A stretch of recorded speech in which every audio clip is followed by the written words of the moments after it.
Dobrý deň, kolegovia. Očkovanie? Očkovanie je pre mňa tá jediná možnosť, ako sa zbaviť tohto ochorenia. Som unavený z toho pozerať sa doma na rodinu, na kolegov v práci, ako rozmýšľajú, kedy ochorejú, čo bude s nimi, keď ochorejú. Je to jediná možnosť, ako sa zbaviť tohto ochorenia v tejto dobe a znovu mať trošku voľný život. Pozerať sa na nich, na ten stres v očiach, keď ich testujem po staniciach a oznámim niektorých, že sú pozitívni a musia ísť do karantény. Zrazu sú v strese, nevedia, čo majú robiť, kam pôjdu, kam sa zavrú, aby neohrozili svoju rodinu. Zároveň je to aj voči našim pacientom. To poskytovanie zdravotnej starostlivosti by som chcel mať tak, ako sme ju poskytovali predtým, bez stresu.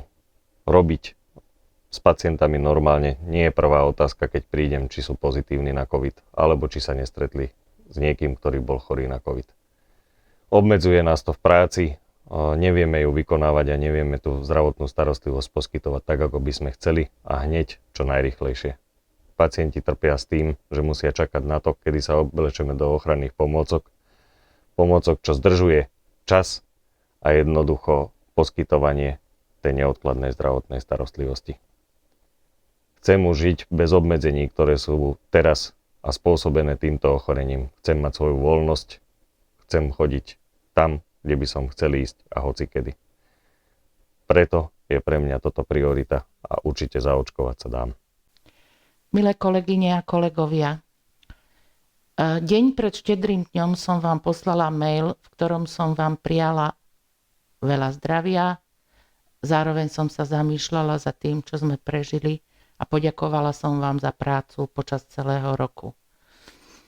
Za týždeň, ktorý uplynul od môjho mailu, sa situácia opäť zhoršila a stále sa zamýšľam nad tým, dokedy táto situácia bude trvať. Mnohí z vás sa zamýšľate aj nad možnosťou očkovania.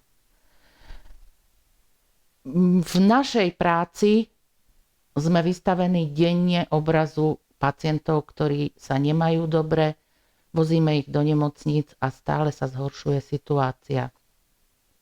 Zároveň sa v posledných týždňoch objavila možnosť očkovania. Mnohí sme bojovali s tým, že proti, ako sa rozhodnúť. Ja patrím ku generácii, ktorá bola plne zaočkovaná a aj v čase, keď som sa už mohla rozhodovať sama za seba, som vždy videla zmysel vo vakcinácii. Preto aj očkovanie, ktoré nás čaká, tých, ktorí sa rozhodnú, že áno, vidím v ňom veľkú nádej. Zároveň som sa napríklad včera dozvedela, že dvaja moji kolegovia lekári boli testovaní a zistili, že sú chorí. Kolegyňa, lekárka, a lekárov je nás málo, je už aj chorá.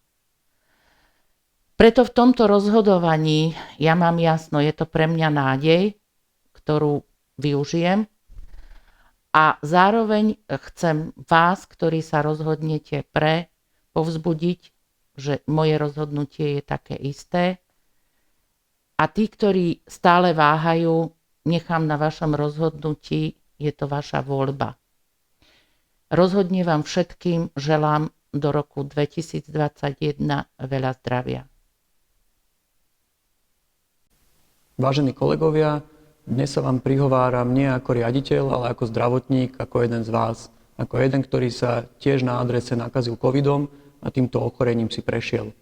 Musím povedať, že napriek tomu, že vekom ešte nepatrím do rizikovej skupiny, napriek tomu, že nemám žiadne pridružené ochorenia, a napriek tomu, že moju fyzickú kondíciu nepovažujem za úplne márnu, mi toto ochorenie dalo riadne zabrať. Musím povedať, že keby si mám vybrať, či chcem imunitu získať očkovaním alebo prekonaním tohto ochorenia, rozhodne by som volil očkovanie.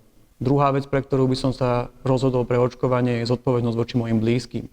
Nechcem, aby počas môjho získavania imunity tým, že ochorenie prekonám, som ako vedľajší produkt nakazil svojich blízkych, ktorí možno patria do rizikovej skupiny a o ktorých by sa dnes v súčasnom stave nevedeli v nemocnici adekvátne postarať. Preto za mňa rozhodne očkovanie áno.